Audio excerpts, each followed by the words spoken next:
Hey everyone, and welcome back to another episode of The Progressive Bitcoiner. I'm your host, Trey Walsh, and today we have on the show Roger Huang, who wrote the book, Would Mao Hold Bitcoin? And we had a really fascinating and interesting conversation about Bitcoin and China and quite the influence that China has had on development, Bitcoin mining, a lot of Chinese citizens using Bitcoin as resistance money. This is just a fantastic conversation and an even better book that I would encourage you all to go out and order. That's going to be in the show notes for you to purchase from Bitcoin Magazine or Amazon. So we'll provide the links for you in the show notes. But this was a great conversation. Roger is also a regular contributor through Forbes and has been writing about Bitcoin in this space for quite some time. So this was just a great conversation that I'll let you dig into in this episode. And Roger just brings a wealth of knowledge about China and Bitcoin. And we go over some conceptions, some misconceptions even of China and Bitcoin in this fascinating conversation.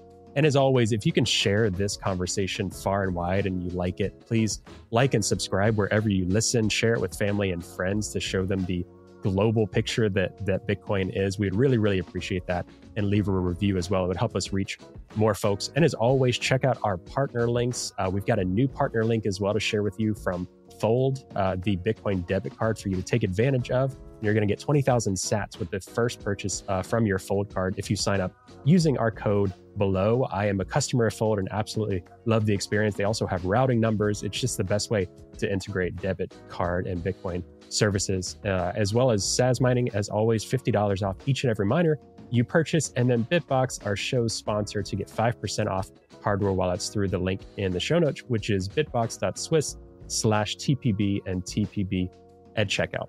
All right, if you have any questions or comments or feedback on the show or anything else, you can always reach out to me at hello@progressivebitcoiner.com. All right, enjoy this conversation and we'll see you again next week.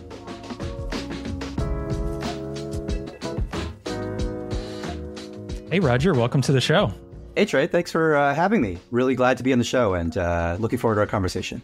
Yeah, me as well. For folks listening, we've got an interesting show for you today. I don't think that we have necessarily covered this topic. I think between either myself or Mark, the previous host before, talking about a really big topic in the world of Bitcoin and the history of Bitcoin is China and the intersection with Bitcoin and Chinese citizens and cypherpunk movements. I think we might have touched on it here and there with guests, but your book and focusing on this conversation, I'm really excited to. I got my hands on the book and was able to read it. So definitely, obviously, right off the gate, recommend that people, check it out in the show notes, order the book.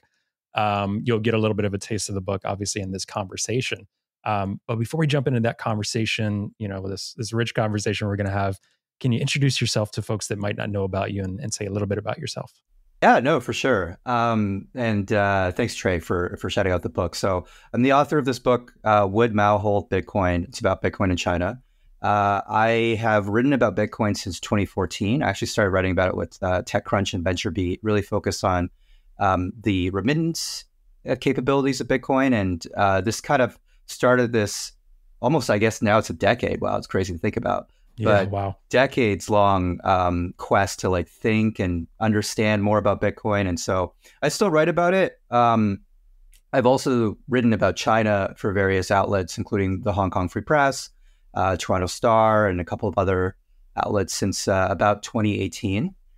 So I did some coverage on the Hong Kong protests. Actually, that was when my beat converged a little bit, because when I was writing about Bitcoin, I was also trying to figure out, what did Bitcoin play a role, or was there a role in Bitcoin and the Hong Kong protests? Happy to talk a little bit more about that later on in the conversation.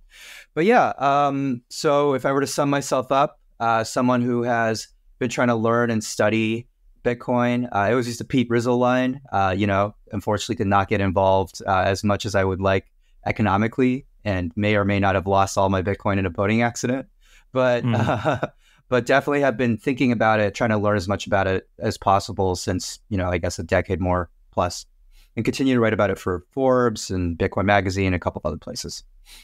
Yeah, you're regularly putting out great articles, great content, great writing in the space that I always find really, really interesting. So thank you for all of that. And yeah, you being around the past decade, there's some folks we have on the show that have been around since then, but that you're up there in terms of a small percentile of folks that I have on the show that truly have kind of been through it for quite a while. We have quite a few that are 27, 2018. There's a big influx in 2020, 21. Obviously, I was early 2021 until I really even learned what it was at all. So relatively new in that regard. We have other folks that I'm sure are coming up in this cycle, listening to the show and hearing about it from Donald Trump for the first time. Who knows? The wild world that we live in. But yeah, to kick off this conversation, I think there's a lot of places we could start. But one place I think I want to start, because it is something that I had to learn a little bit more about, still learning about, I've learned more about through your book even. But I think there's a lot of misconceptions about China and Bitcoin. So I wanted to start off with, what does that relationship look like from a 30,000 foot view? Obviously, there's the Chinese government. There are Chinese citizens. We can get into the Hong Kong breakdown as well from China. But China has said in many, many instances, the government, they have banned Bitcoin payments in some regards, banned Bitcoin mining. What does that actually mean? Like, China banned Bitcoin, right? And then obviously your book shows some nuance about that. So for folks that have only seen China banned Bitcoin, Bitcoin mining was here, and then it tanked, and then it's back in the US and it's just banned in China. What would you tell to people that think, okay, Bitcoin is banned in China? That's that. Because there's a rich history there in China, even still today. So I wanted to start with that question of, Bitcoin is effectively banned in China. What does that actually look like? Yeah, no, it's a great place to start. I think, 30,000 feet down, first thing we have to separate Chinese government, Chinese people, right?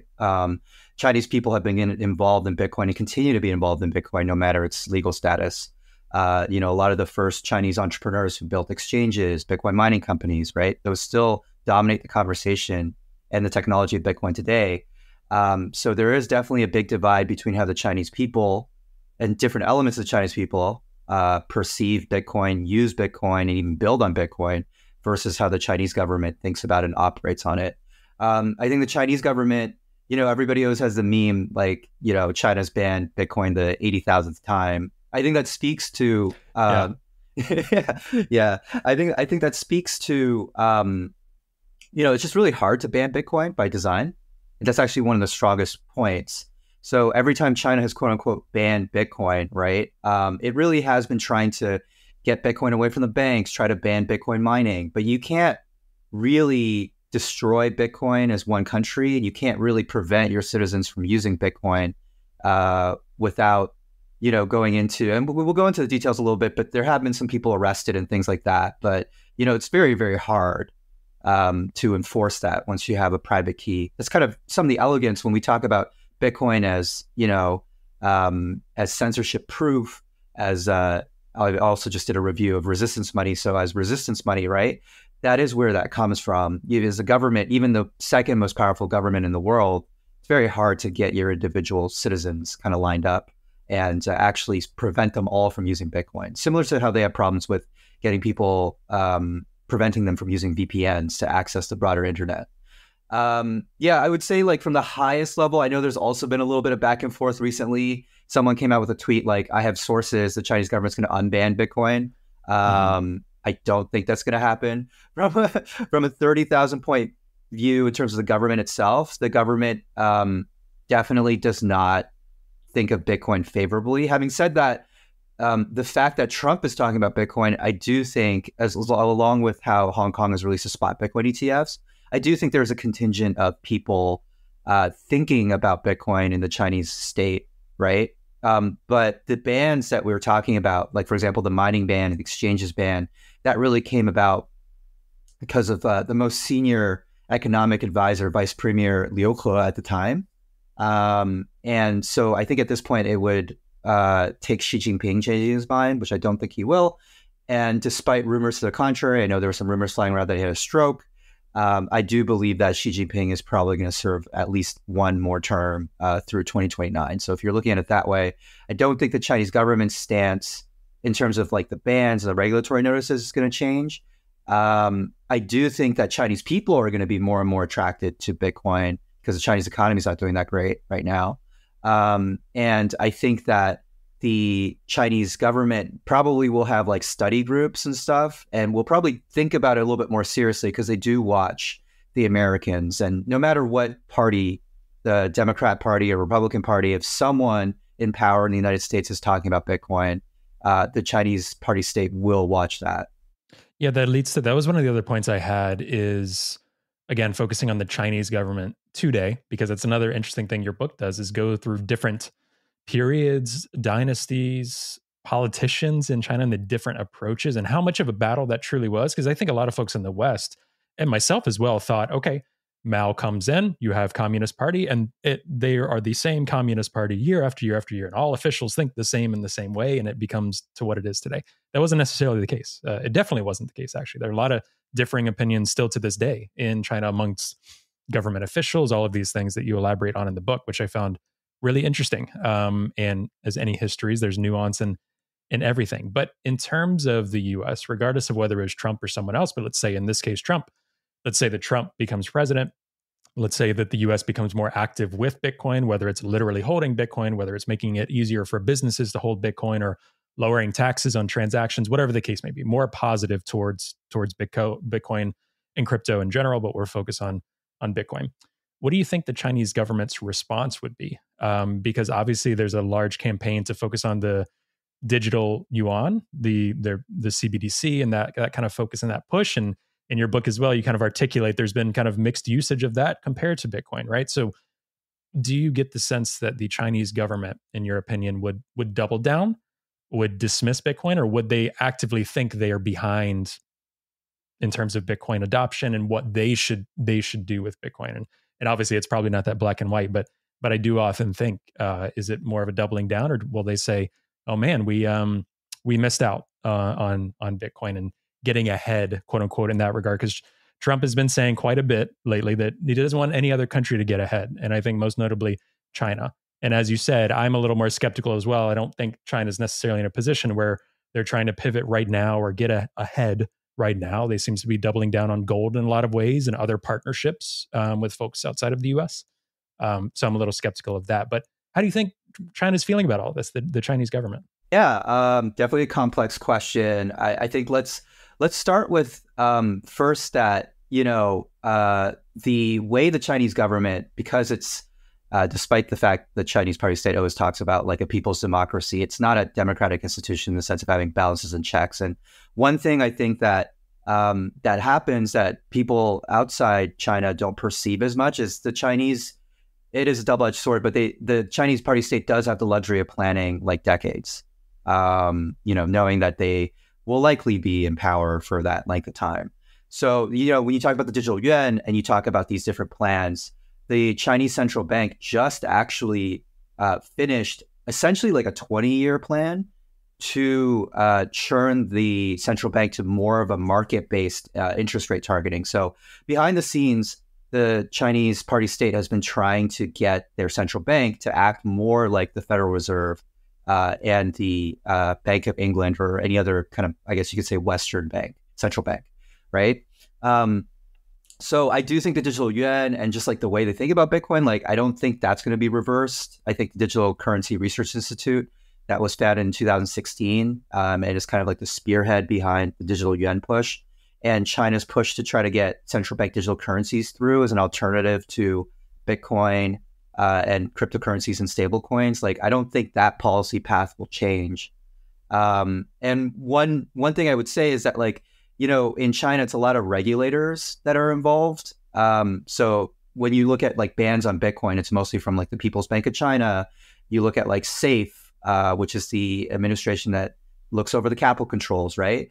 These are pretty, like, they're, as policy organizations, again, like talking about that 20-year path, they are kind of used to taking this like 10 or 20-year view. And Xi Jinping in the past has changed policy by like pronouncing little things in books or pronouncements. Like, for example, the central bank has scrambled a few times due to like a couple of sentences. He'll be like, oh, I think we should move faster to like interest rate targeting or something like that. So that does happen. But, there's already like a stuck policy path that I think like Xi Jinping would have to like personally have like a massive change of heart on Bitcoin. And I just don't see that happening. And I actually think like the conditions are set for them to think more and more that the United States might be making potentially a mistake with Bitcoin, because they generally I don't think they see Trump's economic policies as things that they necessarily want to emulate. right? So they already have their own thesis and path. And to be fair, it's a thesis that a lot of states share, which is that like we should have monetary supremacy. It's just like a stronger version of that, right? Now, having said that, in terms of doubling down or changing policy, I do think that China will allow for more perspectives because they're still struggling to understand a little bit like what is the deal with Bitcoin or what's happening with Bitcoin. Like I think like the fact that the ban happened and Bitcoin seems to still be chugging along, I think that's been something that's been a little bit surprising to China. I think for example, like the way it happened was the State Council, which administers China, kind of like from an administrative standpoint, like the administrative state's head, which is usually the premier of China, the second in command, is really responsible for the day-to-day governance, right? Came out with a statement that said like Bitcoin mining is harmful to the whole society of China, right? But now you see in Hong Kong, there are professors, and one professor actually openly said like, hey, we should reevaluate this because in essence, what the decision ended up doing is, first of all, it didn't really do anything for Bitcoin. Bitcoin ended up recovering. The hash rate is double what it was when China banned it. But secondly, all this local tax revenue went to the United States instead of China. And that's part of the reason why it's a little bit confusing. So in China, the provinces were the ones that were, signing deals with Bitcoin mining companies and stuff like that. So when you hear about Sichuan province with all these stranded hydroelectricity dams, right? The Chinese party state has a main goal they task with pretty much all their governors and all the party secretaries in each province, and that is poverty alleviation. So if you're talking to someone who manages the province and that has a lot of stranded hydroelectricity resources, right? Which Sichuan does. And you have like businesses that come in and are able to like pay taxes, like actually employ local people, that's a net win, right? And the local governments, I think this is when people say like, hey, there's rumors of like Chinese hash rate returning and all this other stuff. Like I have seen Chinese ASIC miners being sold openly in Shenzhen.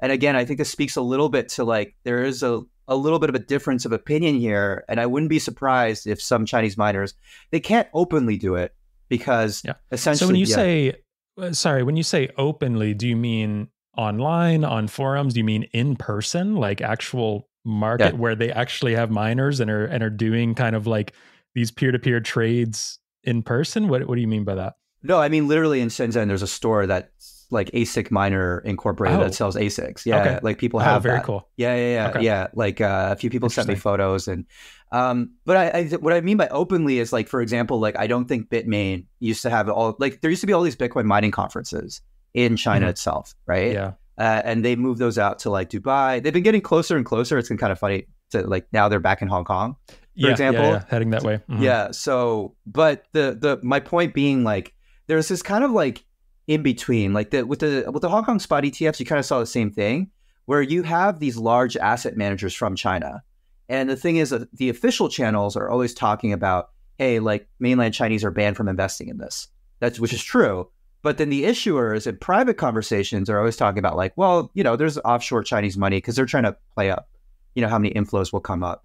And I think there's this kind of game where because the central authorities said something once, all the provinces have to like at least pretend to obey. Appear like they're they're obeying, right? And then the other thing is like law enforcement in China is mostly local. Meaning that like, the Supreme People's Procuratorate and the like public security bureaus, like they have like a kind of like, I would say like a federal equivalent, but like imagine if you task like the LAPD or like the NYPD with like, hey, you need to stop like all Bitcoin miners, right? Or like police departments across the United States. It's effectively what China's tried to do, right? It's tried to stop people from buying Bitcoin or mining Bitcoin through the use of local law enforcement. And people do get arrested. 1,200 plus people were arrested since 2022. But what you see is like, it's very chaos monkey because there's not like a system, they're not like going in, there's not like a federal agency that's going into like every Telegram chat or try to detect like every anomalous usage of electricity with Bitcoin mining, right? it's kind of like the local police department, if there's a case that shows up, like, for example, if you deposit a ton of money into local banking systems and it's like suspicious, they'll go and investigate that. If it involves virtual currencies, there are Chinese companies that will help them out and track down the source of funds and all this other stuff. And they do work with OTC desks and exchanges and all these other things. But I mean, the Chinese government will not like, well, first, let me split that up. Like the Chinese government's many different components. There's many different agencies. There's many different, it's not a democratic institution, but there are many different stakeholders and people all the way down from the local, provincial to federal. I do think there are provinces and local police departments that are kind of a little bit like, like they're not able to enforce, trade. They're not seeing it as a priority to go and like, even if there are physical spots where people trade peer to peer, like that's not necessarily like a priority of theirs. I think Hong Kong is probably the most obvious case of there being like a slight inconsistency. I'm pretty sure because Hong Kong just integrated with the digital yuan, that the central authorities are watching, at least the People's Bank of China is watching the fact that Hong Kong has issued the spot Bitcoin ETFs. And I think that's something that, and the issuers like China AMC and stuff like that, they are large fund managers, some of the largest asset managers in mainland China, issuing these through their Hong Kong subsidiaries. So there definitely is, and I think someone said ICBC, someone from ICBC said something positive about Bitcoin. So there definitely is, there are stakeholders and people who are advocating, for Bitcoin, even as potentially like undoing the bans and stuff like that. I just don't think there will be like meaningful action on that part, but there definitely is that discussion. I think that discussion will be like accentuated by Trump. And I think like you might see like headlines, which might be the same thing, maybe in terms of price sentiment for Bitcoin. Like, I don't think China will change its legal status, but you might start seeing things like, oh, Chinese courts have, which they have since, forever, but like they do maintain Bitcoin as protected property under the law. And you might see like Hong Kong or different professors or different people in mainland China saying like the Bitcoin bans were a mistake, but I wouldn't mistake that for like official policy. Yeah. So let's say, so kind of going from the 30,000 foot view down to individual people, because that's what we like to talk about the most is people and freedom money, resistance money. Obviously, you had Alex Gladstein to the forward to the book, so very tied into the human rights causes and cases of how it's beneficial for Chinese people to use Bitcoin to circumvent these things. But let's say there was a province or there's a situation where someone was very serious about Bitcoin and the quote unquote Bitcoin ban, right? What does that look like? So let's say that there are people trading in a peer-to-peer way. What would happen if someone wanted to enforce that in that moment, like a local police officer, something like that? What does that look like if someone is caught having Bitcoin, holding Bitcoin, trading in a peer-to-peer way, accepting Bitcoin for goods and services, or mining Bitcoin? What does that typically look like for the folks for the local authorities or whoever that actually do care about prosecuting that? What does that typically look like? Yeah. It's a really interesting question. Well, one thing I always start with is, people think about Bitcoin and human rights in the Chinese context. It's like, there are people who are like going out there and on Nostra, for example, or using Bitcoin. There are Chinese cypherpunks. They do exist. Having said that, from every conversation and every time I've listened to Chinese cypherpunks, they're very few and far in between, to be frank. Like, there isn't a lot of people who are like, there are some. And I've definitely seen, examples, for example, people who have posted about whistleblowers who were arrested, people who post about Tiananmen Square. These are still very risky activities and becoming more and more risky. And I think like having perspectives like that for the mainland is more and more interesting because, for example, China is banning even physical commemorations of Tiananmen Square in Hong Kong. So this is very much a live issue.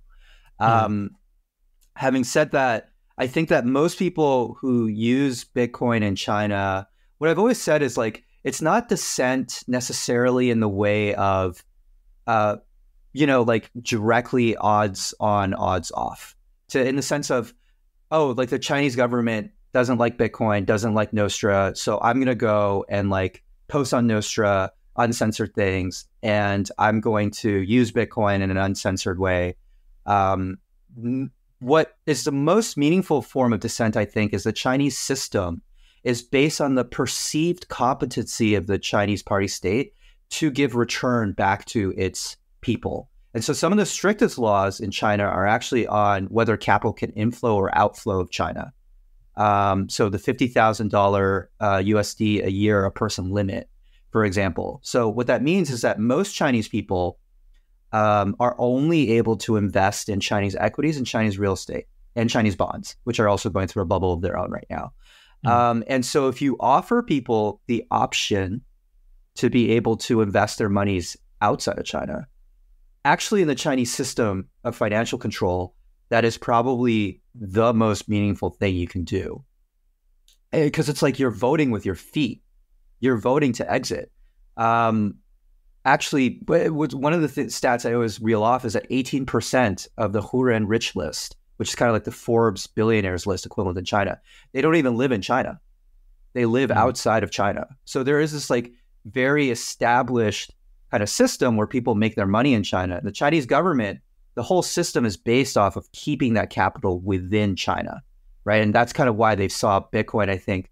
They were one of the earliest, if not the earliest governments to understand why Bitcoin could be a primal threat to their system, right? Because of their system of capital controls. And so I do think there's a lot of that. And so in that respect, like, I don't think the Chinese government has, and it's a little bit terrifying when they don't do this, but they have jailed people for example, tweeting at 40 followers, glory to Hong Kong, like that's stuff that's been publicly reported on. But I don't think we've seen a case, or I haven't necessarily seen a case where, someone who's like a really big cypherpunk gets arrested or something like that, right? And not in that sense. But what I would say is that people who are buying Bitcoin or seeking to buy Bitcoin or doing peer-to-peer trade, that in of itself is like a form of meaningful dissent outside the system. And there definitely have been people arrested just for the act of doing that. Similar to, like, in theory, you should be arrested for using a VPN.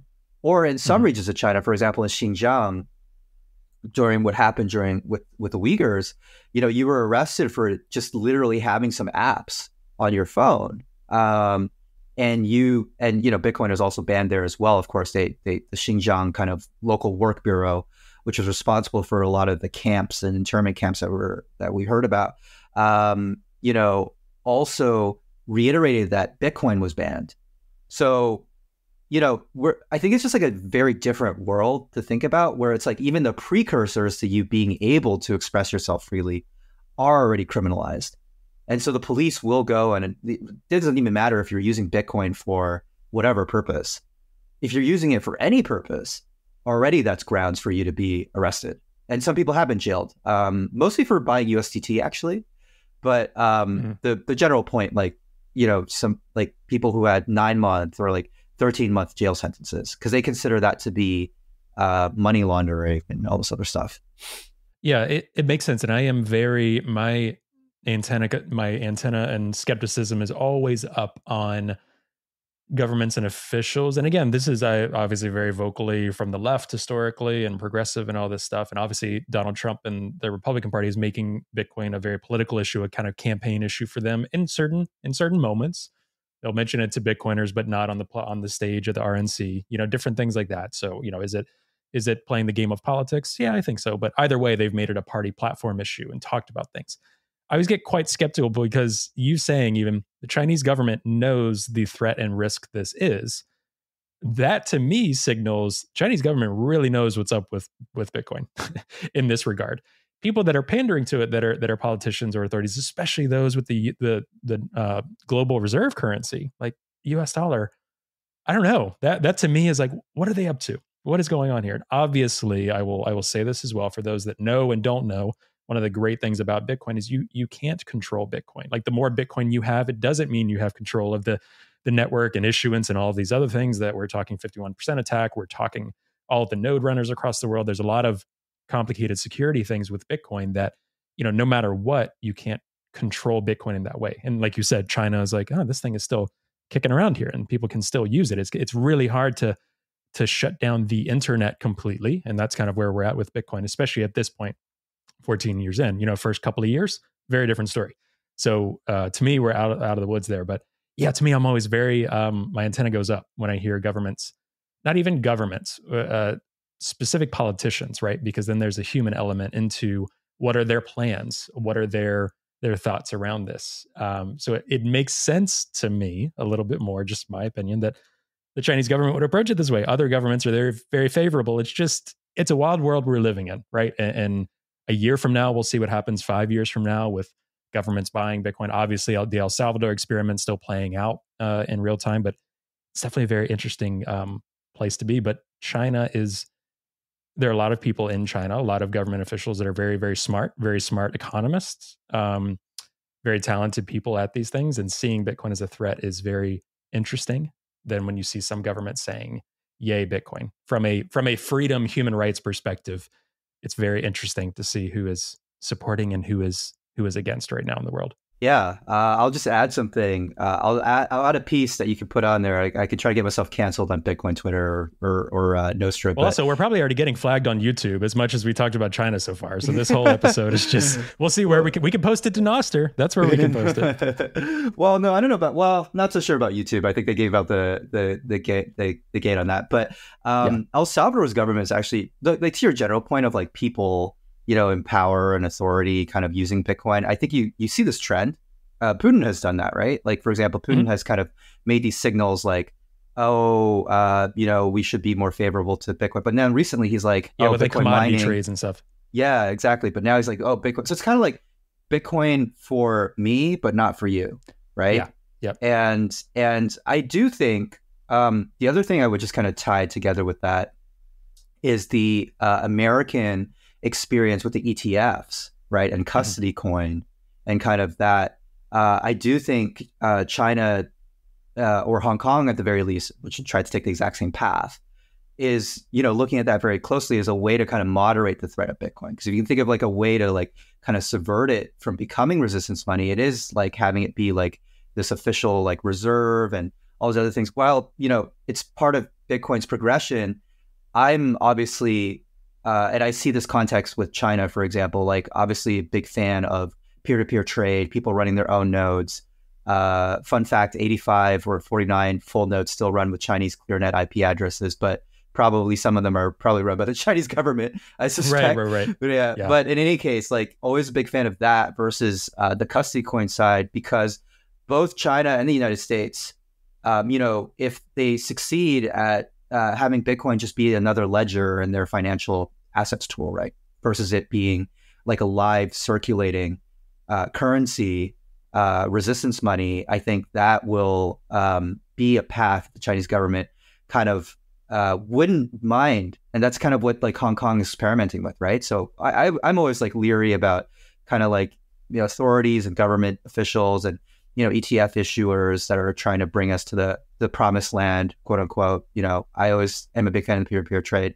And actually to be really specific, Bukele, one of the things I actually talked about in the book, because one thing that's really interesting about him is when he tweets in English, he tweets a lot of Bitcoin things, but when he tweets in Spanish, he tweets a lot about how China supports El Salvador. And China has, in fact, the payments funded, they've made. Yeah, they've funded a lot of, I mean, you can say it's smart because Bukele is taking from, both kind of angles here. But China, for example, through, I think BRI, or maybe even not through BRI, but like basically they funded the national stadium. They funded like a lot of the water infrastructure and different things. This is because Bukele, actually people forget, but one of the reasons why the United States started this path of sanctioning, whether or not, whatever thoughts you have on that, is because Bukele's predecessor had switched recognition from Taiwan to China. And so the Trump administration had actually started sanctions because of the result. And the IMF has applied a lot of pressure to El Salvador. Now, I'm not a fan of the IMF by any means or anything like that, but it is some interesting context when we talk about El Salvador as a Bitcoin country. Again, like they have 6,000 BTC in reserves. They tweet out in support of Bitcoin, having some kind of nation state support, 0 to 100, I guess, might be positive in some regards. But I think like to your point, Trey, I think we should, as Bitcoiners, be skeptical because, I think that people in power tend to use Bitcoin as a way to try to further their own power and look for ways to restrict people's access to that Bitcoin in any ways that might challenge their power. So that's just something I would kind of riff on a bit.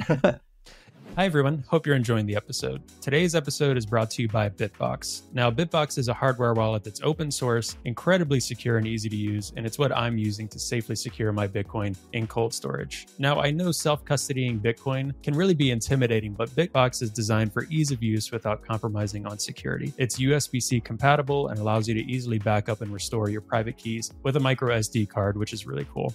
Now, you can purchase the Bitbox using the promo code TPB at the link found in the show notes for 5% off your purchase. And I really want to thank Bitbox for their support of the podcast. All right, I'll let you get back to the episode now.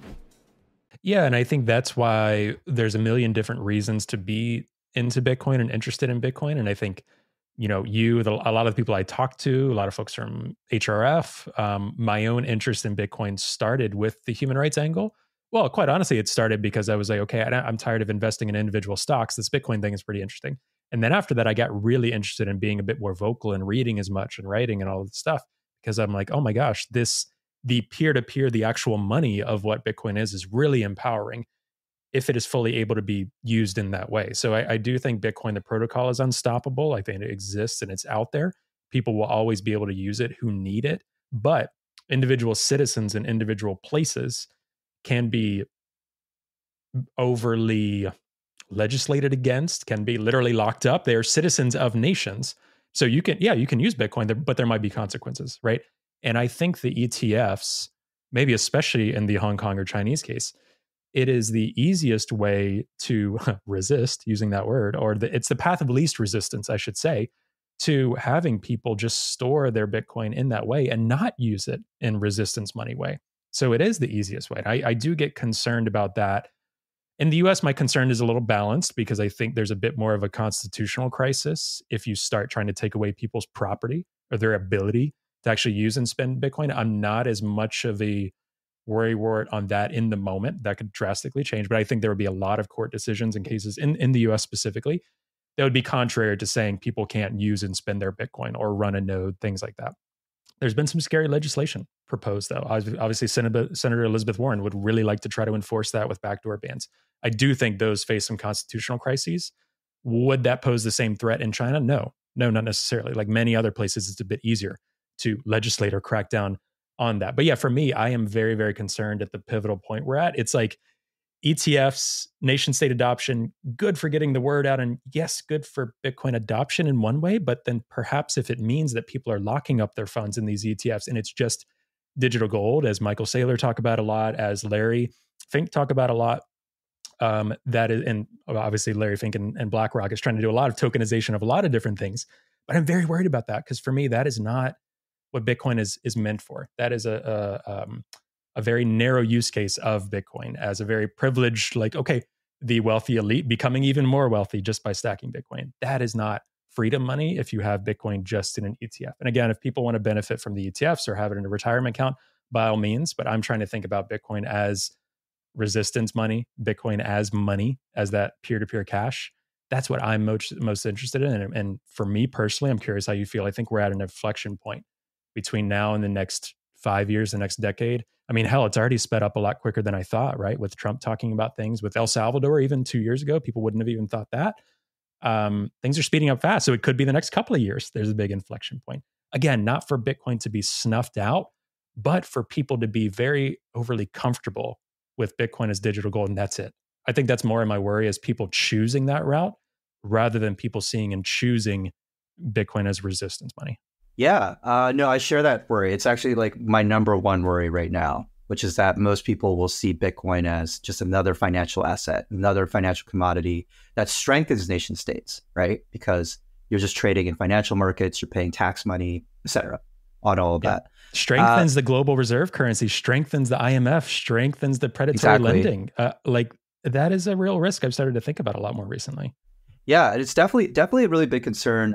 So let me do like a general case, and then we can dive a little bit more into Hong Kong because I think there's a lot to learn from the Hong Kong instance.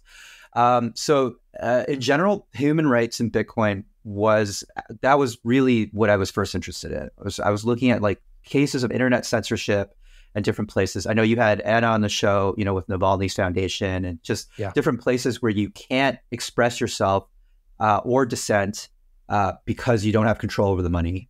That is or your livelihood. I think that is one of the most important things. Liu Xiaobo, who won the Nobel Peace Prize in China, he kind of made this point. He was like, if the Chinese Communist Party controlled all of our livelihoods, all of our salaries, I would not be able to talk. I would not be able to speak out because, my literal existence would depend on not being able to dissent, right?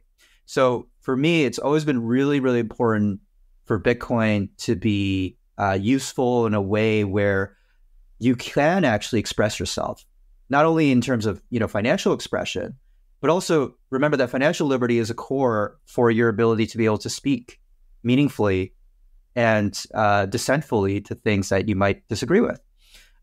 So definitely a lot of general cases I've written about back in the day throughout Forbes, my Forbes column. There was the Russia case. There were definitely other countries that there was some usage in that. Nigeria was one that came up because the Feminist Coalition started raising funds through BTC Pay server. If we were talking about, Hong Kong specifically, I think Hong Kong is actually a very good encapsulation of that fear, because currently right now what's happening is that Hong Kong is trying to push all trade into the regulated ETFs. And the regulated ETFs work with regulated exchanges like Hashkey and OSL. And those are all custodians that are regulated by the government.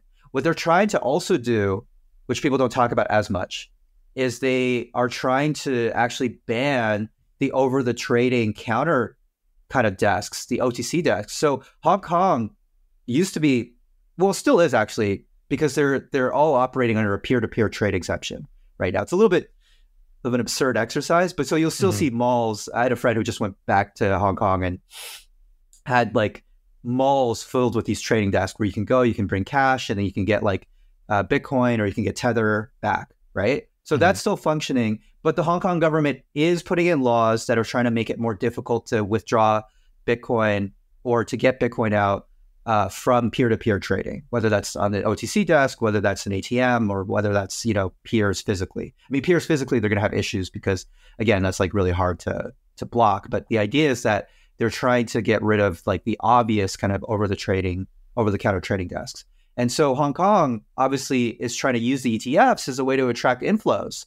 So the whole thing is that the government, because of the protests and because of the disproportionate crackdown on protesters, has really struggled to attract investment, because people are now seeing it, and rightfully so, as being more under the control of the central authorities, namely the CCP and Xi Jinping. And John Lee, who is currently the chief executive of Hong Kong, was the police chief in power when the protests were happening. And I think that was meant to send a signal to exactly what would happen. And in Hong Kong, what we saw is bank accounts were being frozen, and sometimes even preliminarily. So the HSBC unilaterally decided to freeze 2 protester bank accounts, merely because they were protesting, and the HSBC thought they eventually would be committing a crime under the national security law. And so just really quick, like 10-second explainer. I think a lot of people have some context on this, but the Hong Kong protests, they were protests for more universal suffrage, because Hong Kong had elections for the Legislative Council that kind of governs Hong Kong day to day. But the protests kind of went on, and then China rammed through a national security law that now allows them to, the central authorities, well, the Hong Kong police, to arrest people for example, expressing themselves. They shut down media, Apple Daily, and The Stand News and other places. And they're using the law now to prevent people from physically commemorating Tiananmen Square. So they've gone after the rally organizers. And they have also used their financial tools, again, with freezing bank accounts. And in mainland China with the digital yuan, my fear is that you have, for example, expiring funds. You have the ability to set individual level punishments. And so if you combine that with a system that says with data, like, hey, we know where all of your Bitcoin holdings are, if anything, it's even easier, better to track than cash or anything else. A lot of the people who are trumping up the Hong Kong Bitcoin ETF, and some of them are great. I've talked with them. They're really, really smart on this issue, but it always confused me a little bit because they were really trumping up the in-kind redemptions. But the point I was trying to make with that, the Hong Kong spot Bitcoin ETFs, they basically have a mechanism where you can trade Bitcoin for Bitcoin held by the ETF. I was always saying, like, why would you do that though? Yeah. Like from first principles, because like if you were a holder of Bitcoin in China or Hong Kong, you're already kind of off the books.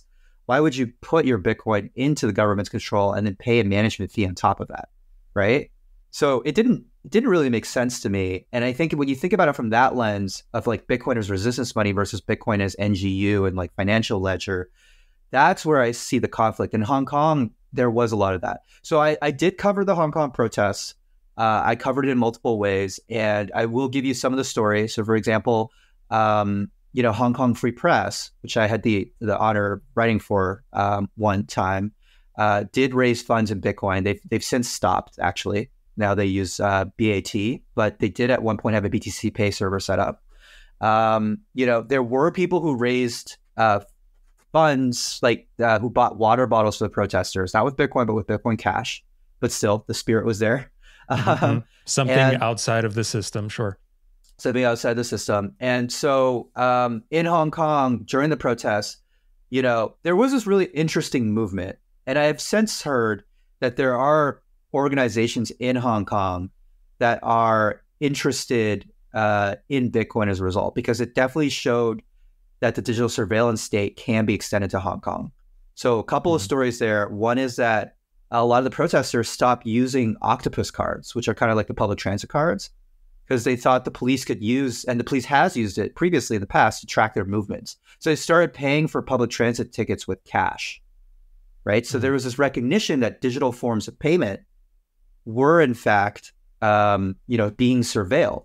In this case, transit passes, in order to detect people's location, important information about them. The forums in Hong Kong, there was this big movement to divest from the Hong Kong dollar because it was seen as a way to protest against the government in a more meaningful way, right? Not only are we stepping on the streets, but what the Hong Kong government cares the most about? Again, to my earlier point of, China and meaningful dissent in terms of financial control. The Hong Kong government cares so much about Hong Kong being a capital bridge to China to get inflows. And that's why you see the ETFs being advertised, because that's where they saw like, oh, the Americans had so many inflows. We need to bring that to Hong Kong.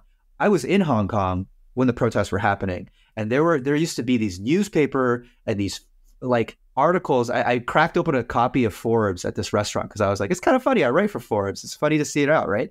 The first page, the Hong Kong government is like, Hong Kong is still a place to do business in. Don't worry about what's going on. Please come and invest your money. So the protesters realized that. And there were movements to like divest from the Hong Kong dollar. Now, where I think it's kind of interesting is that this is where it's a little bit of a double-edged sword. Like, again, we were talking about Bitcoin's reputation. And this is where sometimes I think, Bitcoin's obviously can be very useful for cases and scenarios like this. Like we're talking about bank accounts being frozen. We're talking about digital, flows being surveilled. This is kind of like a cornerstone of a use of Bitcoin, right? But unfortunately, one thing that has happened is that I don't actually see a lot of adoption from Hong Kong organizations. I think they are scared. There are now laws where, like, for example, if you support people even abroad, I had someone I met who was imprisoned in Hong Kong, actually. He's an American, and he writes a Substack. And he had people unsubscribe because at a certain point, the Hong Kong national security law was interpreted as saying that if you were supporting overseas people who had negative things to say about Hong Kong, you could be in violation of the law, right? And so you think like, wow, this is like kind of like the perfect use case for Bitcoin, because like, Bitcoin, if you use it the right way, obviously you have to be really careful with it, but like with Lightning Network, it's not anonymous, but it's pseudo-anonymous to the point where, it's very hard for the government to try to figure out what's happening, as compared to, like, for example, the octopus cards or ledgers that they control, or if they have an ETF, right? They know exactly where your funds are, who exactly you are, right? So the problem I've seen, though, is that the Hong Kong organizations, there have been some trainings, but I don't think they want to adopt it. And in fact, the Hong Kong Free Press ended up stopped accepting Bitcoin.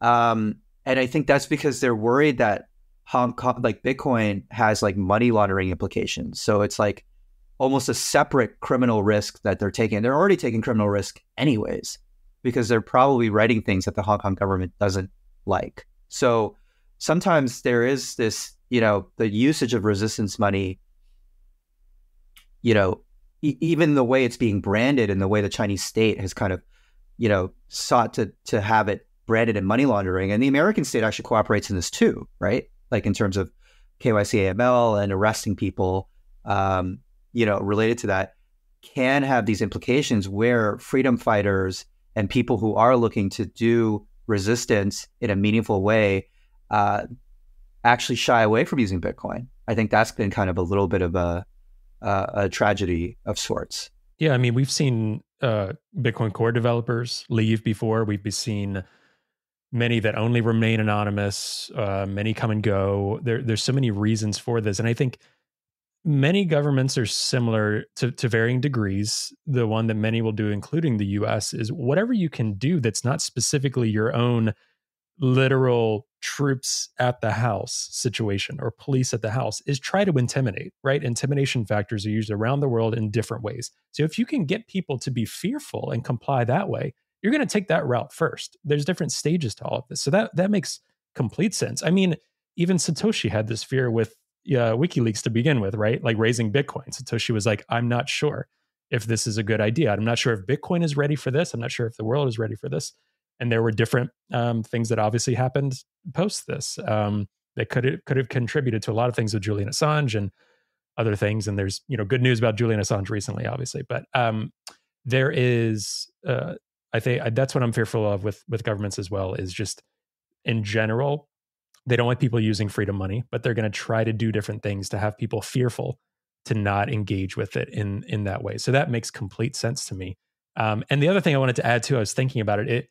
It's so funny because I think a lot of, and you touch on this book, there's obviously many other books that go into just the history of China and different, regimes and things like this. But one of the things with China, again, at a 30,000 foot view, is a lot of the things that wanted to be addressed was the alleviation of poverty. You already mentioned it, right? So the westernization in some regards of cities and of China in general to open up a bit was to alleviate poverty. In a lot of ways, it was to do that. So it's almost like China is also trying to send a signal, like you said, through Hong Kong to be just free enough, or get a little bit of like free market, a little bit of stuff, because without it, they know they are completely screwed.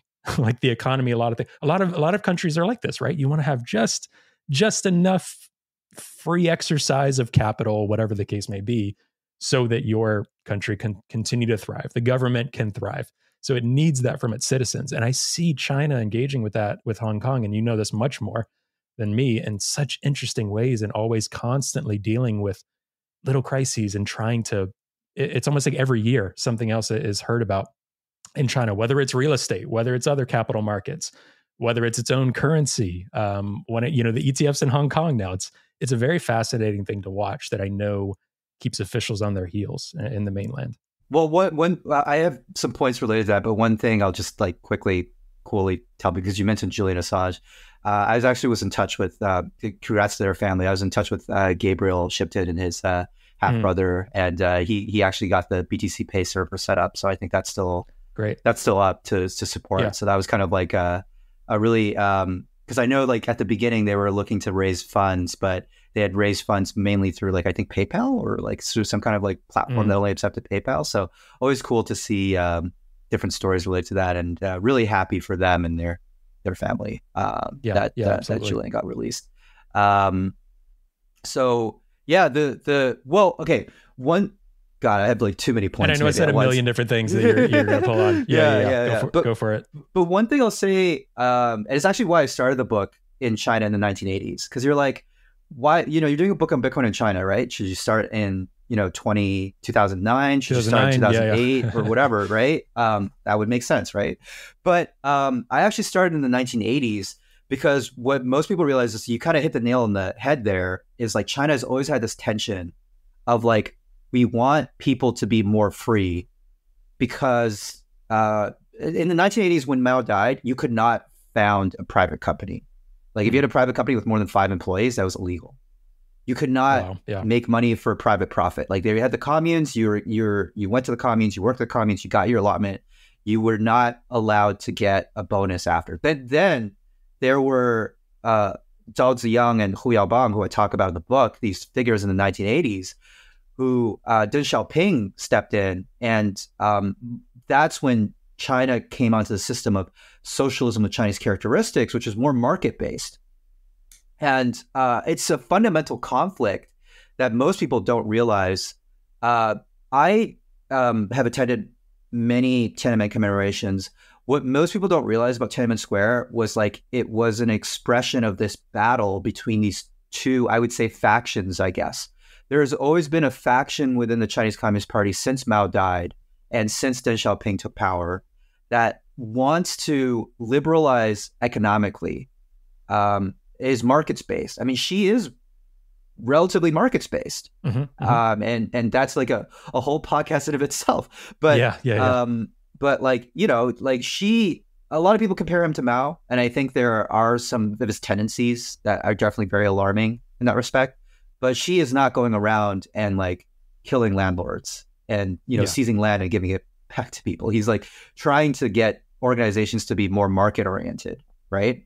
Now the Chinese Communist Party is trying to use markets as tools to advance their own power, I mean, which is the crux of the thing.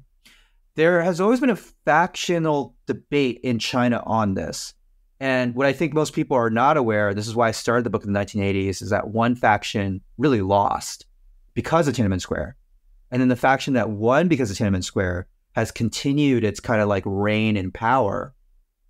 And that particular faction thinks that the Chinese Communist Party should have absolute control over the economy, that there should be economic liberty and but not political liberty, right? And those views were reinforced by the Tiananmen Square. For example, one of the heads of like one of the early heads of like the PBOC, one of the first officials who spoke English, actually wrote an editorial during Tiananmen saying like, this means we need to take over the economy. The party needs to consolidate control. So Hu Yaobang and Zhao Ziyang were really part of Deng Xiaoping's kind of camp where they were like, we need to liberalize from Mao. In Mao, there were price quotas. Like there couldn't be inflation because literally the government dictated the price and also dictated that there couldn't be private profit in most instances, right? So both Hu Yaobang and Zhao Ziyang, you know, were premiers in the Chinese system.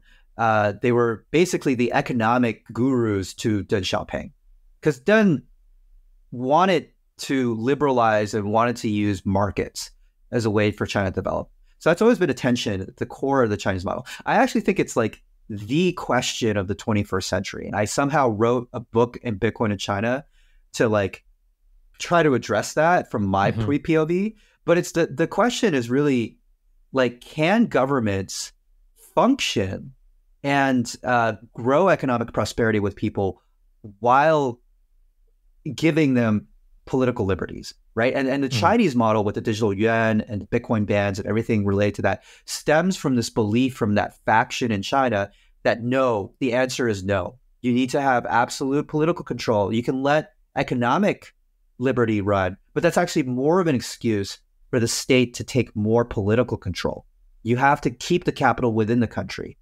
This is a very live debate because I think China now with CBDCs and the way it thinks about finances is trying to export that model to different countries by telling them like, look, this is the path forward. You want to have a CBDC, you want to have control over your own money, and you want to ban Bitcoin because that is a way to establish control. But the roots of that debate started in the 1980s. And just to tee that point off, you know, when Tiananmen Square happened, that was actually when Hu Yaobang died. That's what caused the Tiananmen protests. The students were going and mourn Hu Yaobang. China has a long tradition of this. Whenever there's been a leader that's been seen as more of a reformist, Zhou Enlai, when he died, there were protests immediately after from the students who demand change. And the students at the time, China was going through a ton of inflation because there had been price reforms. This was something new. I think the inflation rate was like 18% in 1986 or something like that. You know, there's a ton of these stories related to that. So there was this like live debate between these different factions of the Chinese Communist Party, where one side was Hu Yaobang and Zhao Ziyang were saying, we should liberalize our economy. But not only should we liberalize our economy, actually, we should totally get away from Mao Zedong. And we should have democracy. We should have a liberal democracy. But that faction lost. Hu Yaobang died because of the protests that had happened about, he didn't die because of it, but he died while there were protests about price reform. And he was seen as too lenient. And then the protests that followed after his funeral led to Tiananmen Square. And Zhao Ziyang and Wen Jiabao, who actually became premier later, actually visited the students and said, sorry, it's too late. One faction of the Chinese Communist Party has decided this has gone on too far. Deng Xiaoping thought the Cultural Revolution was coming again. These are students coming back to like try to take power from the government. There will be chaos and etc. And, they sent the tanks. And then Zhao Ziyang went under house arrest after because he was so sympathetic to the students. And so the faction that won power after Li Peng, like the hardliners, Jiang Zemin, the Shanghai clique, and Xi Jinping's father, actually, who came from that kind of more conservative faction, were the ones who won. And so this idea of like, you need to have a state that has absolute political and economic control. And I think that's the crisis that we all face. Is like, it does appear that these models, we saw that in South Korea earlier too, where there was a dictatorship. Like, unfortunately, in the short term, they do appear to prop up GDP growth. But, at the cost of people being deprived of their liberties. And you would think eventually in the long term, that will have consequences. I think that's what you're starting to see in China now. By no means, I'm not one of those people who's like, the Chinese economy will fail, the Chinese party will fail. I mean, you have people who have predicted that for years and years and years. People have predicted that about Iran for decades. And Iran is, I think, a much weaker economy, a much weaker country. And still the power structure remains, right? So I don't want to be, in that position of like predicting that. But I think that because the Chinese government has been so restrictive in political control, the one-child rule, all these different things, all these consequences that couldn't be anticipated are now piling on, and the Chinese economy has slowed growth. I think you're past the point where this like force and then markets dynamic, kind of like with South Korea, has reached a certain junction. And then to develop further, you can't give people like a half-milk version of liberty. In my opinion, you have to give people the whole shebang. You have to give people the ability to express themselves.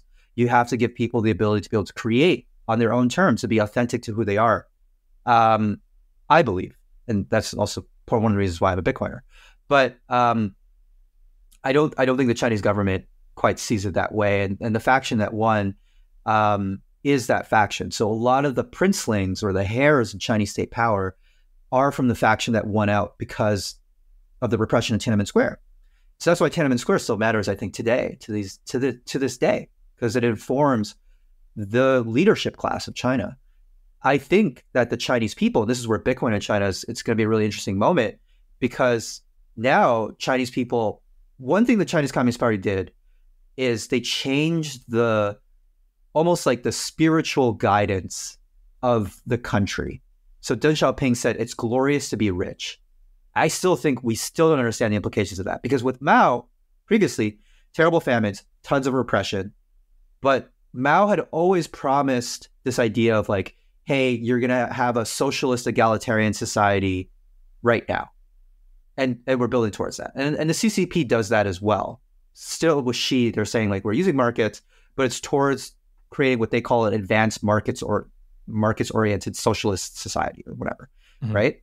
But the thing is in China, most people are not religious.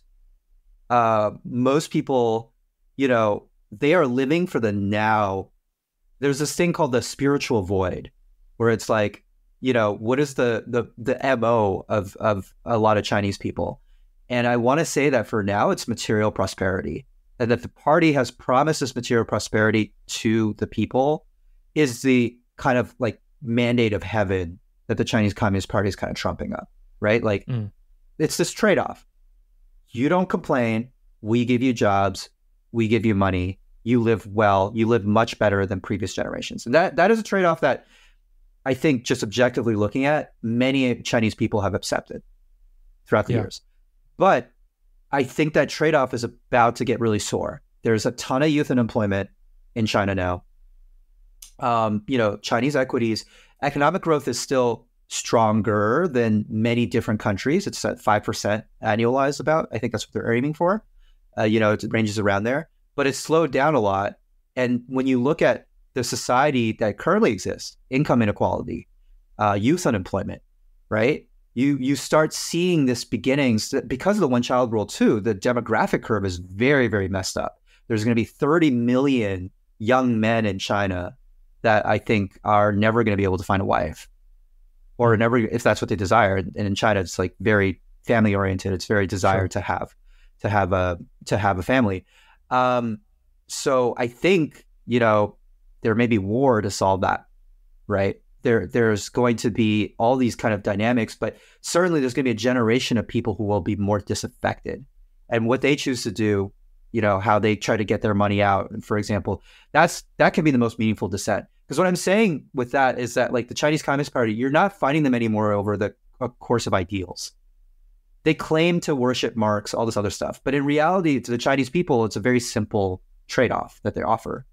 And anything that like bends that, so for example, people getting into Bitcoin, people getting outside of Chinese markets, people thinking their wealth is not safe in China anymore, is actually the most meaningful way to dissent, because China no longer offers this like Maoist religion or spirituality or whatever. There is no religion, or very few religious. There are state churches and house churches and things like that, but people don't believe in an after, they believe in now. So if you can't provide them with a now, then we'll see what happens to the system. So that's kind of like one thing I would say about that. Sorry, this might have verged a little bit from the original point, but like, this is great. Yeah, it's super interesting. I never fully thought about it in that way, and that's really interesting. That once people see the cracks in whatever their government is promising, even if it's a super authoritarian communist regime of varying degrees around the world, if the promises begin to crack, protest or something always happens throughout history in those instances. And also too, with what you were saying, I feel like the lines are starting to get blurred with the introduction of technology. Like CBDCs are introduced, and HRF obviously has a great CBDC tracker that we've shared. Most countries around the world are fully experimenting with, or plans to, or in the beginning stages of thinking through a CBDC. Whether it's the US, not necessarily as much, although some people have conspiratorial things around that. I think we might push that off a bit more, but there is Fed now. There are other ways that they're connecting the institutions, which are basically the backbone of the system. Other states are much more evolved on it and seeing various degrees of that. So there's a lot more blurring of the lines of what is authoritarian, what isn't. I remember talking about this with almost every human rights activist I've had on, but especially Alex Gladstein, just saying, is technology a net good? Or we didn't say it in like a net good or net harm, but like obviously there are a lot of ways that governments weaponize technology. But there's also a lot of ways where, even in smaller ways, where at the same time, it can be really, really good for folks willing to engage in resistance. Like you can't really stop Bitcoin. You can't really stop a VPN or private communication.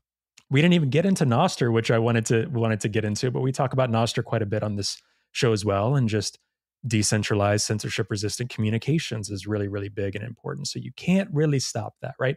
But still, it's a small group. There's still a small group around the world that are using Bitcoin in a peer-to-peer resistance money way, and even less so using privacy-enhancing tools and things like that. So we're at the very, very beginning stages, and that's probably the note I will leave this on for folks to think about, is the pivotal point we're at in history. It's going to be very interesting. I hope it'll be very empowering for a lot of people around the world, for those that are willing to use Bitcoin. I will say to you, because I've asked other human rights activists, Anna definitely said this, but are you one of those people that thinks like, wow, I'm glad Bitcoin exists? Like, what else would folks be able to use in these instances? And again, we could talk about, we're a Bitcoin show, but crypto in general, right? The fact that people have tried to figure out an e-cash system, something outside of state control. Right now, a lot of the ways I feel is like, thank God Bitcoin exists, because I'm not sure what else we could use, even though we're at the early beginning stages. So I think it's a really fascinating moment in history that I'm very hopeful about, but also holding my breath as well, because it could get very interesting. Yeah. No, I mean, definitely not an activist to the level of Anna, who, was heading up the Development Fund or anything, but I definitely will say that I'm personally thankful that Bitcoin exists. I think China has a techno-nationalist surveillance state that's being built. And so I highly encourage people to study China, not only just as I will say that China is probably ideologically the strongest adversary of Bitcoin, and also a government that seems to actually understand the use of Bitcoin and Nostra. So we didn't really talk about Nostra that much. Happy to hop on some other time and talk about it because definitely have a couple of insights there. But the Chinese government actually, I talked with Will from Damus, and they knew the technology well enough to not only take the app out of the App Store, but to actually ban many of the relays, the default relays. They do that with Element and Matrix as well. They'll ban the default kind of setup for most people. So this is a state that where I think the question that we kind of touched on, is technology kind of the Hal Finney quote? Is technology going to be a tool used to control people or liberate people? And I think China is going to be a fantastic study to understand that playing out live as we speak right now. Well, I imagine I'd love to do a part 2 with you, maybe later on in the year. Probably every couple of weeks we could, because there's constantly evolving things. So that's a very good point. I'm going to link your, because I know you did a Nostr article recently as well. And I'll put links to all of your stuff, obviously Forbes and the book as well. So again, you'll have to find out, would Mao hold Bitcoin? That exact question. Buy the book, read it, see what Roger's thoughts are on it. But Roger, anything else you wanted to mention for our audience or anywhere else to follow you, get in touch? I'm on, I think the link will probably be there, but I'm on Nostra. So low-key at nostra-verified.com. That's kind of the main channel I'm trying to communicate on. I do have an X account as well, but I'm actually trying to get away from that a little bit. And I would just highly encourage people. I know we talked a lot about in this conversation about China, which makes sense given the book I wrote, but I would just highly encourage people to study the use of Bitcoin and kind of its context around the world. And currently right now, for example, I'm trying to figure out a little bit about what's going on in Bangladesh and in Kenya. And I'm just, one of the things I ended up the book on is that, I think the fact that Bitcoin obviously was nurtured in Western California with Hal Finney, and we don't know where Satoshi was, but there was that early Western California kind of creation and adoption of Bitcoin, I think. But the fact that it's used throughout the world in so many places now, I think speaks to how it resonates and how useful it is, and the need to dilute the power of tyrants wherever they are. And I really did mean the wherever they are. Whether that's in China, whether that's anywhere else in the world. So I would just encourage Bitcoiners, because I know sometimes we can be a very insular lot, thinking about VIPs and, different aspects. I think the Bitcoin community that we're in, great community, love it, but it actually tends to be separated from who are the actual users. There are adherents and there are users. And so I just encourage people to study as much as they can whenever these cases come up of state repression, digital repression, see how Bitcoin fits into that story. Yeah, very cool. Well, we'll definitely do a part 2. So stay tuned, people, TBD. Thank you so much, Roger, for all you do for your writings. They're awesome. People read the book, buy the book. It's super fascinating. Even if you think this isn't a topic that's interesting, it's one of the most interesting topics I think you can get into and learn about right now. Book's super accessible. It's not that long. Really great, but great to meet you, Roger. So glad we got to do this, and I'll see you on Nostr. Yeah, see you, Trey.